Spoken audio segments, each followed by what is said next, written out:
What's up, everybody? Welcome back to Tag Team, the Pokemon Trading Card Game's premier podcasting duo.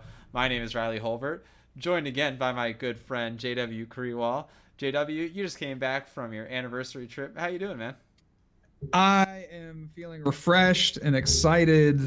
I have not felt this good in a long time. I was just talking to you, Riley, before the cast about how I don't really think, for better or for worse, I don't really think about my mental health.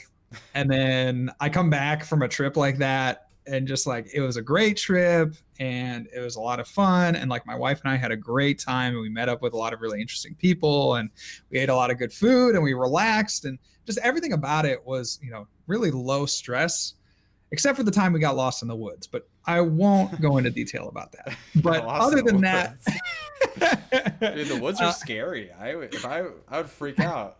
well, my wife is very adventurous, and that's like something that I love about her, but can also get us into trouble. And so she wanted to take this alternate path, and I was like, "No, we should stay on the path that we were on. We know that it just goes in a loop." But she's like, "No, we got to go on this alternate path."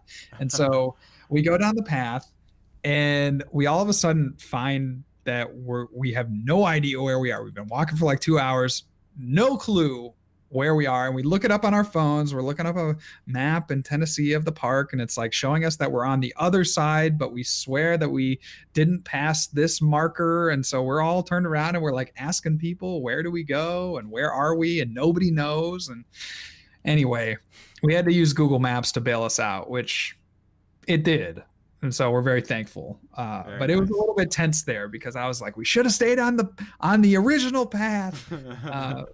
But it was pretty fun. Well, at least you didn't get like kidnapped by a witch or something. I don't know. At least we didn't. Yeah, thank goodness that didn't happen. Yeah. Well, anything else exciting going on?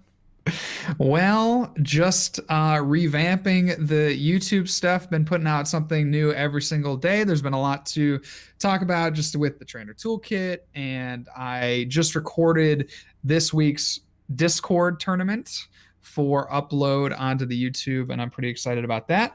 And yeah, I just say I'm really enjoying kind of the new stuff that I'm able to do with content creation right now in Pokemon.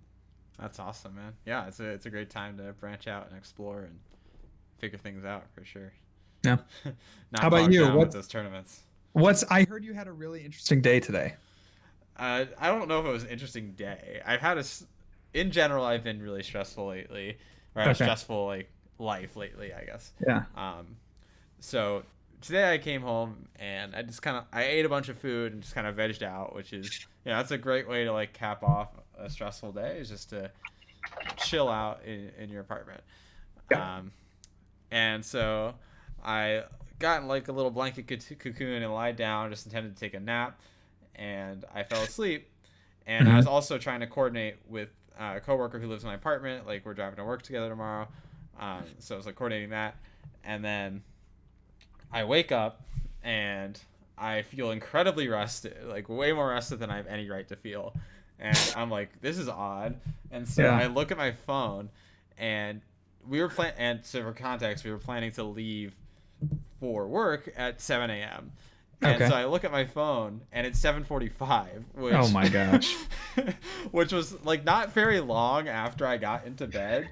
Yeah. So I didn't even think about the fact it could possibly still be today. And so, because I was so rested. And so I look at 7:45 and I'm like, holy crap! I immediately text the person. I'm like, oh my god, I'm sorry, I'm the worst. Like, I totally like missed the ball there. Like, and I'm like, I'm getting showered. I'm feeding my cats. I still haven't checked and seen that it's still like today, the Wednesday, not the Thursday. Yeah.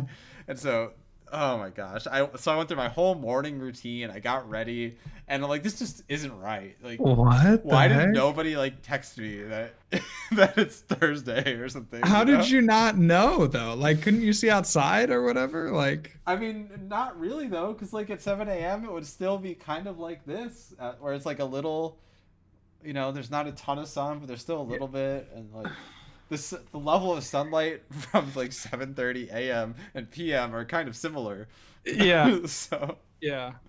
And like I've had times where I got mixed up on my days before, but not ones where I like went through this extent of like my morning routine. That's ridiculous, dude. So you like ate all your eggs or whatever you have for breakfast and like got your whole bag together or whatever you take to work and stuff. Like that's crazy. Yeah. Yeah, that's why I'm like in a tank top right now, because like I for the viewers on like YouTube and Twitch, because I was like I took a shower and I'm like what am I doing? That's when I realized. I got out of the shower, went across my apartment to get my phone and looked at it. I'm like, this says Wednesday on it. And so I text the person and I'm like, wait, ignore this previous couple messages about me missing the ball. I'm just apparently just very stupid. Yeah, they must have thought you like took part in a recreational activity a little bit too much that night. No, like, what's going on, right? I just fell asleep, man. It was messed up. It was messed up. But it happens. It happens. And the problem is when you take naps like that, it's so hard to sleep that same night. So hopefully I don't actually sleep then. Yeah, no kidding. No kidding. I have been, for some reason, the last 3 nights have been really bad sleep for me. We just got blackout curtains, which makes the room, I mean, obviously way darker, but for some reason they've been like throwing me off where like I'll wake up at 9, which is later than I normally sleep, but I'll feel less rested. So I don't know. It's it's pretty crazy. I don't know. Sleeping right now for me is just, it's whack. Yeah. But I haven't had an experience like that ever, I don't think. That's pretty wild. I have experiences similar to that all the time, but just the level of effort that went into that one was insane. Yeah. But shifting gears a little bit away from sleeping, although that is a favorite topic of mine. We wanted to talk about some of the things that are going on in Pokemon. So we have a couple items on the agenda for today. The first one is going to be a little bit more serious, though. So kind of slowing our roll a little bit from joking about sleeping. We wanted to talk about the recent sort of movement of survivors of sexual assault and harassment coming forward with their experiences, particularly in gaming communities.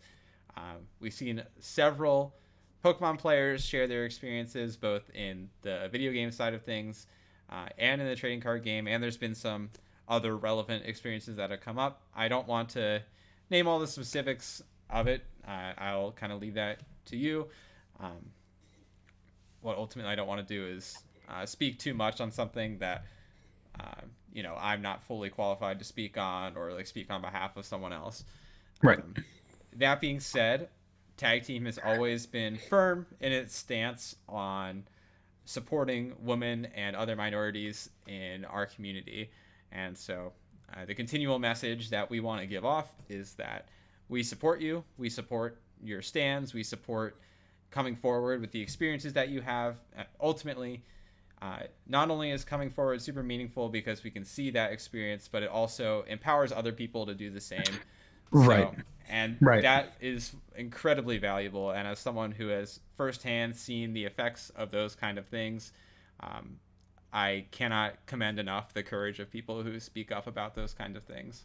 Yeah, I mean, it's definitely been good. I don't want to say good. That's the wrong word, but it's been impactful on me to hear these stories, not just in our community, but in others, like you mentioned, and just saying that, this stuff is very prevalent. And, and it might not be something that I see, and it might not be something that I have firsthand, experience with, but it's something that's still around. Sexual assault is still something that occurs. And until it's like completely eradicated and until everyone's mind is right, we're always going to be dealing with this issue. And so just being as vigilant as we can be, listening to the women and their story and the men and their stories, and just being hyper aware that this is not something that we just kind of snap our fingers and are kind of done with, or like we bring to the light once and it's over with. We have to remain very vigilant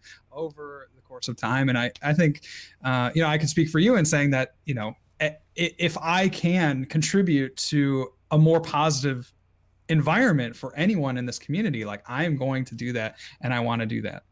Right. And so ultimately, and JW and I, time and time again, when topics like these come up, we try to actively acknowledge the fact that we are in a position of incredible privilege as white males. And so Right. we don't, again, we're not trying to step on anyone's toes here. What ultimately I want to give off as a message is a couple of things.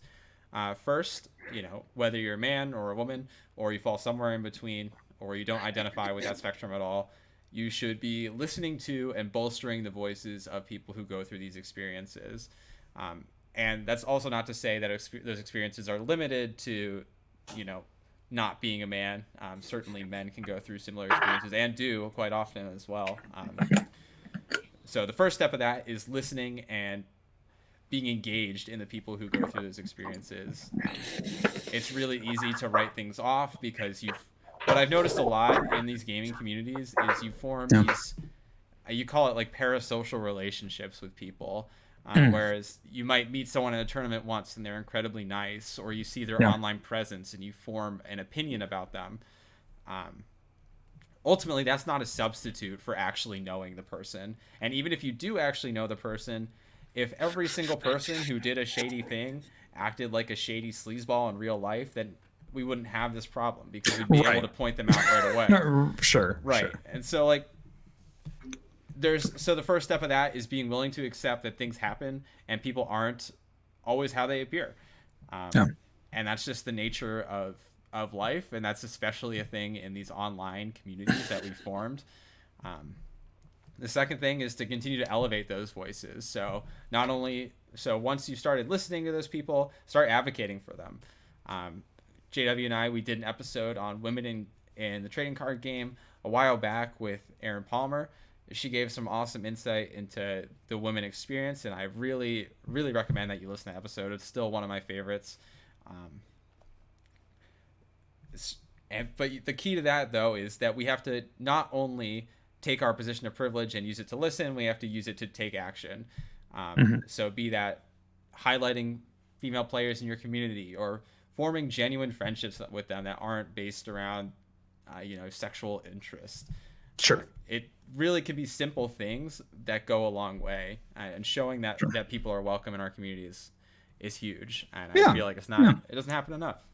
Absolutely. And I think, with everyone, we're all on this kind of journey of continual renewal and progress. And so the past is, you are always trying to be better. And so just that extends to people that are advocates. And like, if you feel like you haven't advocated enough in the past, like, well, you can, start now. Like, you can be different, you can be better than you were. And so, yeah, just hitting the nail on the head, Riley, with advocating for women and advocating for those that have been put in these terrible positions is huge. Right. And this extends, beyond just women and their experiences in gaming. It extends to real life. It extends to other minority groups. What I think has happened recently is gaming as a cross-sectional community of like society has ultimately, I don't want to say been like hateful, but has bred a lot of toxicity. And I don't know if that's the nature of gamers itself. I don't really think so, but I think the nature of these online communities that we engage ourselves in has bred some toxic environments, and we have to really be reflecting on what we're posting and saying online and how we're engaging with people who are different than us. Yeah, and I think it is right. You're saying like this online more so than just gaming in general, but gaming's medium is the internet. So I would agree with that. Exactly. So hopefully you can find some valuable insight in what we're talking about here. And I'll keep driving this home. Like, I don't want to speak for anyone on their behalf. And so there are tons of awesome women you can follow in the Pokemon trading card game. I'll leave some of their links in our description for this week, so that way you can check them out. But even beyond that, it can be as simple. They don't have to have a Twitter. They don't have to be active on Facebook. It can be as simple as just being nice to the women who go to your league. or encouraging people to go to your league. Obviously, that's a little different with the current space and COVID-19 and all that, but you understand like the point that I'm driving home is that just being a good person is theoretically easy. You just have to take that first step and being an actively good person and not just a passively good person. Sure, I agree. So hopefully you found some meaning in that. We won't harp on it too much in the context of like who we are and what we represent, but yeah, tag team has always stood with the oppressed and the minorities, and that's something that that's been foundational. We've continually tried to speak to these issues. We've continually tried to bolster those voices, and we stand with and for those people from here and forever on. So shifting gears though, Erin left an awesome message in chat, and so I'm just gonna call that out for the listeners. She says, something I think a lot of people need to be aware of is that action isn't exactly immediate. A lot of people ask me how to be a better ally, and it's more of an overtime situation. And I think that's exactly the kind of point that we're trying to drive home, right? Is that take those steps, right? It's not something you can immediately do and change the face of the earth on. Sure. Although I will say that there do come these points where you have an opportunity to, there is a point in time that you have that opportunity to step in and to make that change. I mean, I've been through times where I've had to step in on behalf of someone, or, regrettably, I haven't stepped in when I should have. And, that's just stories, from my past, and that's just who I am. And so there are those points in time that you can look back at and kind of mentally prepare yourself for doing that in the future, for being the one that steps up and says, hey, this is wrong, or hey, you shouldn't talk to that person like that, or hey, this is really toxic behavior, or whatever it may be.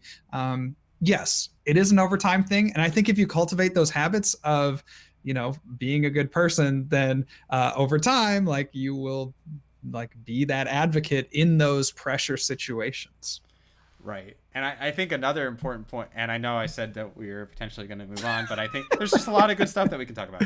So another point adding on to that is in a lot of communities, not just gaming, but in a lot of communities, there's a lot of really toxic jokes, that in jokes that might happen in smaller communities that become larger jokes.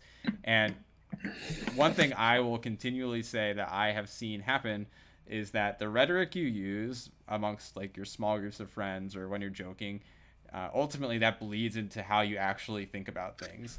So if you're saying horrible things to women or not calling people out when they do say those things, even if it's just in a small group chat with your friends, ultimately, even if you don't mean it at the time, that is something that will embed itself into your thinking and your thought processes.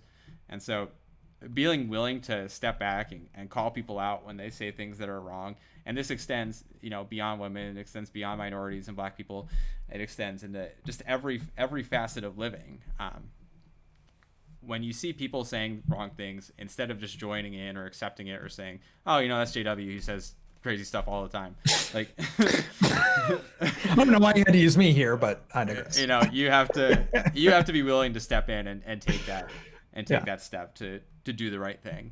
Sure. And so I guess looping back to before, being better is an active process. It's not something that will happen immediately. Yeah, and that actually harkens back to the story that my dad always told us growing up. And he said he was talking to a friend of his who was a minority, and she said to him, he was asking well, how do I handle kind of just race relations, and how can I be a better ally, and how can I do these things to better the minority communities that I'm in? And she's like, well, have you ever told a racist joke? And he said, well, no, I've never told a racist joke. And then she asked him, well, have you laughed at a racist joke? And I think that goes back to what you're saying, just the way that you are the way that you act in the small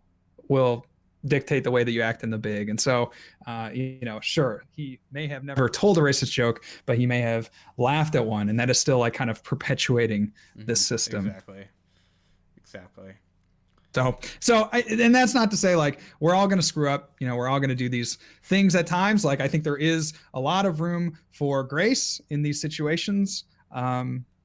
But if we can speak to anything, it's just a continual process of progress and renewal and pushing forward. Absolutely. So, largely, I think this is what we want to be the focal point of this episode. We do want to talk about a couple other more Pokemon adjacent things. But if you take anything away from this episode, it's that tag team stands with the women who have come forward with their experiences, and we hope to not only listen to your stories and take that into actionable tasks, but also to continually improve our community, and we hope that all of you, our listeners, will take those same steps. Absolutely. Looking at the other going-ons at the moment, I think the biggest main event is the Players' Cup has been finalized at long last. Yes.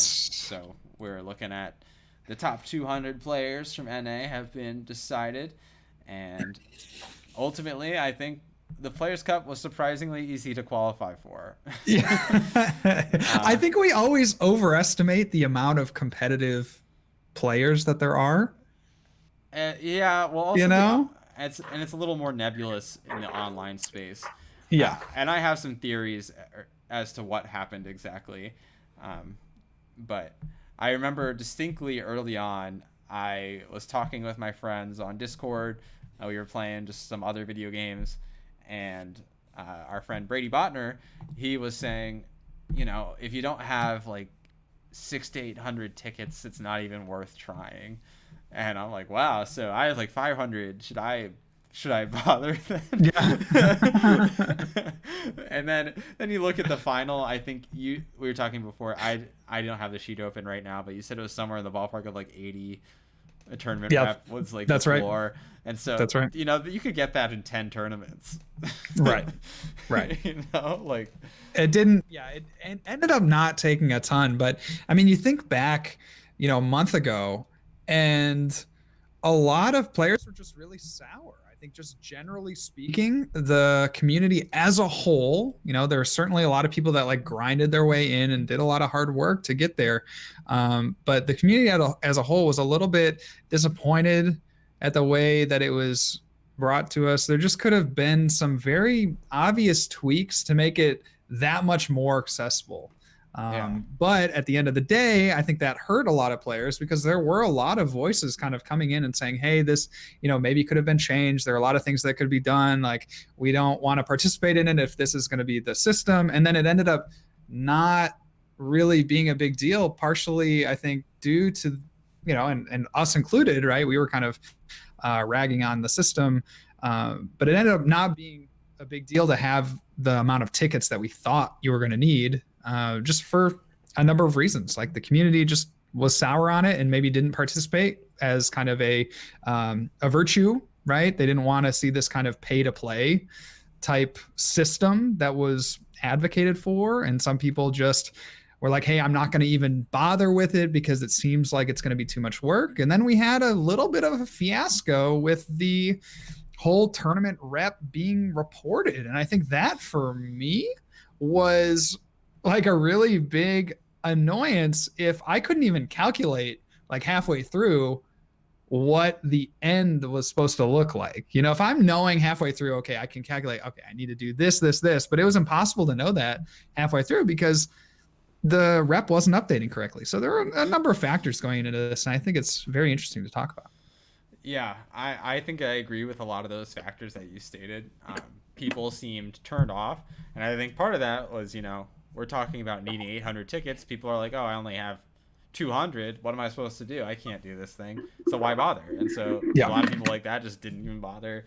And then you had other people who were actively taking a stand and saying, I don't like this system. I don't want to be a part of it or support it in any way. And so they opted for like the opposite route, where instead of just being demotivated, they were incredibly motivated, but their motivation was to not play. Right. Right. And then you had like another school of people who just weren't interested and never would have been in the first place. Sure.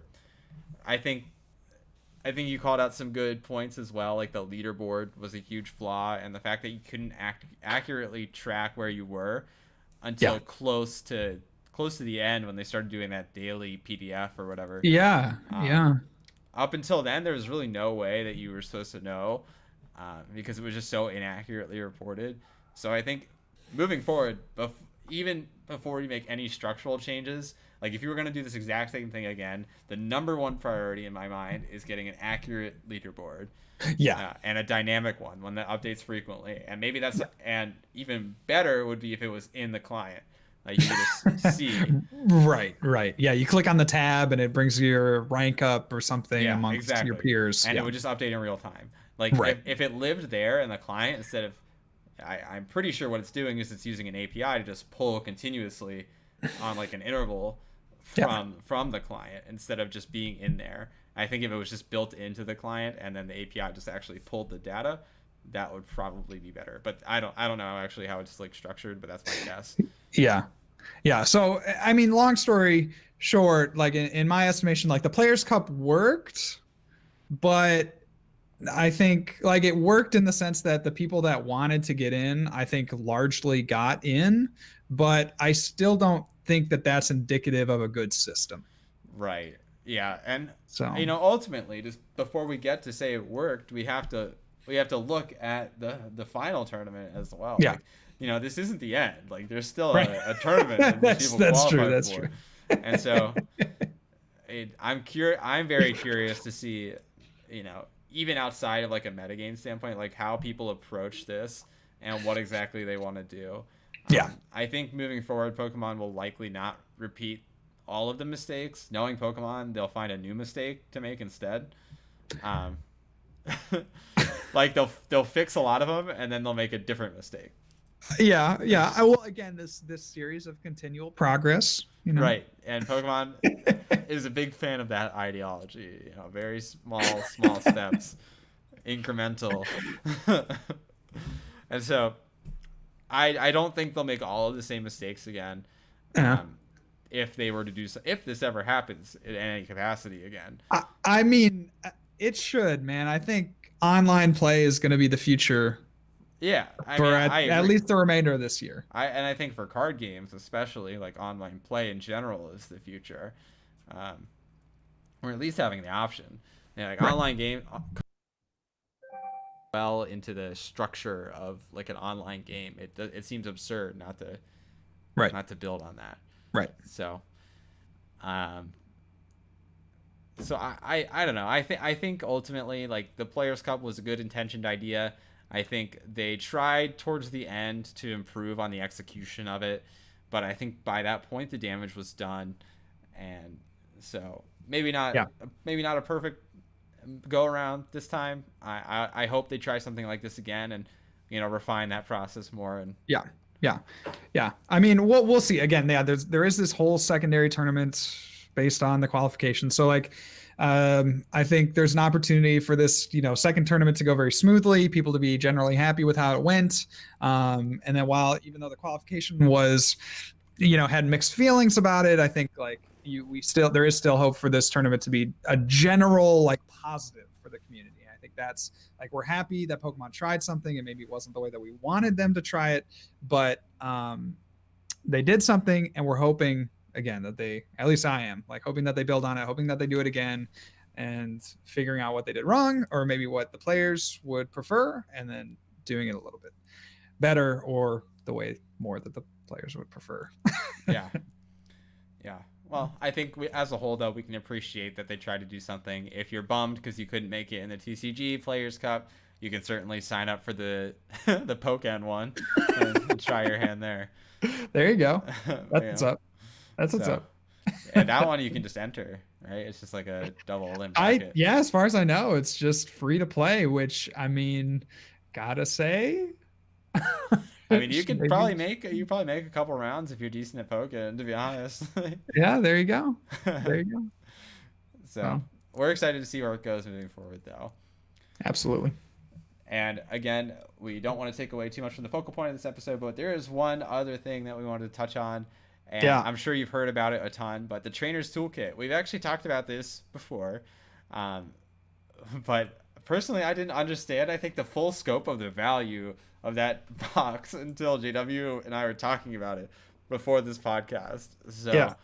It's insane. I mean, okay, so we talk about all the things that Pokemon did wrong, but this is like a slam dunk. This product is absolutely one of the best things that I have ever seen in the 10 years that I played this game. This is just so exciting. I am like I salivate at the thought of what it would have done to competitive play if we did have in-person tournaments, because I think that this is just a fantastic product. And one of the things that make me think that, besides the Dedenes, besides the supporters, and just the insane value from the physical cards that you get, it also comes with these two little pamphlets, and they don't seem like a ton, but here is the Pokemon trading card game rules, and this is like some of the most thorough rules that I've ever seen. I think sometimes I've looked at some of the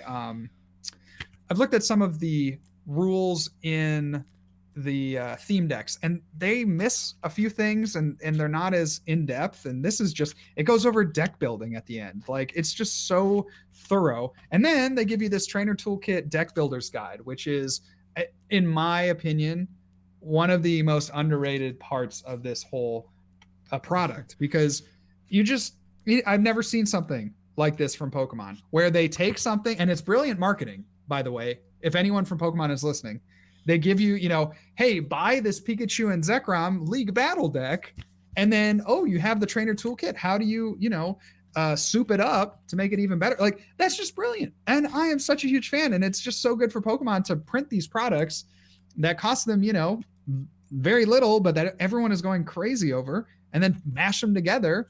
And what good value. I'm so impressed when they bring out something like this, and they're talking about consistency. I think consistency is used in this booklet, and it's just an amazing tool for a newer player. And I am stoked for, the future of whoever makes these decisions at Pokemon. I'm just really excited for, more products like these to come out. Yeah, they've really, really knocked it out of the park with their last couple products. I've always said that I think Pokemon is the most accessible of all of the major trading card games to buy into, just because the cards are generally cheaper.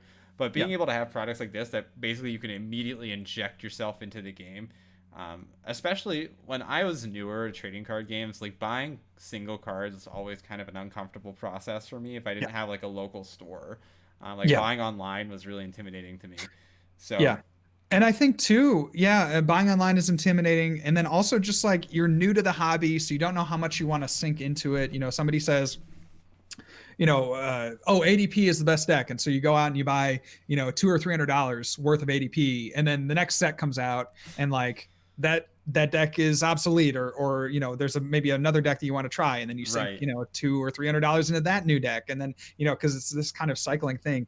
Pokemon having this come out is just insane, because it's a tier 1 deck. It's been in the format for a long time, and like you said, someone can just come in, buy a Trainer's Toolkit, buy a Pikachu and Zekrom battle deck, and basically have all the tools that they need to have that tier 1 deck. And that is just out of this world. For less than $60, you could go to a tournament and have a realistic shot of winning the thing. That is unbelievable. Yeah, it's super cool, and it's a really creative way as well to bring over some of those alternative arts, while also making it a competitive product that people would buy into and have interest in. So you can't give enough praise for the toolkit and the battle decks they've done recently. Pokemon clearly has its finger on the pulse, at least marketing wise, with the competitive community. So super cool. And I did see a comment in chat asking about what are our thoughts on the world's info. So I think we can talk to it a little bit. There's only so much info for us to speak on right now, but for those who are uninformed, the next kind of qualification for Worlds has been somewhat announced. There's still some missing details, but here's kind of the system in review. So Worlds now will be a 4-day system, and in the past it's been 3 days. And so the reason for that is because the points from this past year are going to also factor into 2021 Worlds. So Yeah. the way they're dealing with that is that they're going to have 2 tiers of qualification, and I guess top 16 as well. So you're going to have the first tier, which is going to be the qualification from this past year's Worlds. So 500 points. And once you have that, then you qualify for Thursday. And then Thursday, you have to play through the grinder just like you would on Friday in previous Worlds to play on Friday. Friday will also be a grinder, but it'll require more points to qualify for. We don't know how many points, but it's going to be some arbitrary number that is more than 500, but probably less than 1,500. Yeah, right. Presumably. I don't know, Right. maybe it is 1,500, but my guess it'll be approximately like the mashup of the 2 Worlds qualifications, but I think that number is likely TBD because they don't know when they want to start tournaments. Sure. That's my assumption at least. Yeah. So those first 2 qualifications, you have like day 0. I guess if you want to go off the day 1 and 2 system from past Worlds, it's like a day 0, day 1, day 2 almost. Yeah. So I think that's a pretty cool way to go about it. I'm curious like what that bonus points is going to be, like how many more you'll need, especially considering like I don't think for at least the remainder of 2020 it's going to be viable to have tournaments in the United States. I think other countries much more likely. The United States has had a pretty lackluster response to the coronavirus, and the places that have opened have done so preemptively. And what ultimately has happened is the United States... We're making it very worse, and we're going on this kind of seesaw of opening up and then closing down, and then we'll feel good in another month, and then we'll open up and close back down. Right. So instead of actually letting the first wave end, like people are calling this the second wave in the United States, we're still in the first wave in the United States. Like the first wave hasn't ended, you know? Yeah, it never dropped. It never really dropped. It like dropped a little bit and then just went right back up and is still growing exponentially. So, you can listen back to our episodes from March and February to see our thoughts on the coronavirus. But, stay safe and healthy with regards to COVID-19. Wear a mask if you're going outdoors. If it doesn't have to be for yourself. In fact, the mask actually does less to protect you statistically than it does to protect others. And the only way to appropriately respond to a pandemic is to assume that you're a carrier at all times and act like it. And so that means wearing a mask and not going to enclosed spaces, not going to large gatherings. I know it's unfortunate and it sucks, but we're all dealing with it together. And so we can all complain about how much it sucks together instead of... And I think we have right to complain about how much it sucks. A lot of people are, maybe have had family members or people that they know that have had the disease. And maybe some people are, laid off from their job and, having financial troubles because of the disease. And this is horrible. This is like a terrible, it's a huge regression of like all the progress that has been made over the last 10 or 15 years in the job market and the economy, and it sucks, and it sucks, and especially if you've had somebody that die, that sucks even more. No amount of money can make you feel better about that, but it's something, yes, we can commiserate together, but just do your part. Can't say that enough. Please. And I really want to say as well, even if you're young, you're still vulnerable. There are still young people who are passing away, and even beyond that, there are lots of young people survive, and we've known that for a long time. But what we're seeing now that we're further along, is that a lot of these people are having long-term damage, maybe not permanent, but certainly something that they'll have to deal with for the foreseeable future with lung damage and kidney damage. So this isn't something that you should really be taking lightly, even if you are in a younger age group. And so do your part. Like, even if you end up perfectly fine, like that person who you didn't wear a mask and you breathed in their direction and they got it, that's ultimately it's on your hands for not taking the right steps. And so really think about that. Think about your fellow man. I think if there's one theme of this episode, it's empathy, and so wear a mask, be good to people, and do the right things, and play Pokemon. Absolutely. Amen. And I don't think there's a better way that we could wrap up than an adage like that. So thank you all for listening. Do your best to be good people out there. We know our listeners are a really strong community and a really good base, and we have nothing but awesome expectations for y'all. Absolutely. Thank you guys for listening this week. It's been a great episode, and we'll catch you on the next one. Bye, everyone.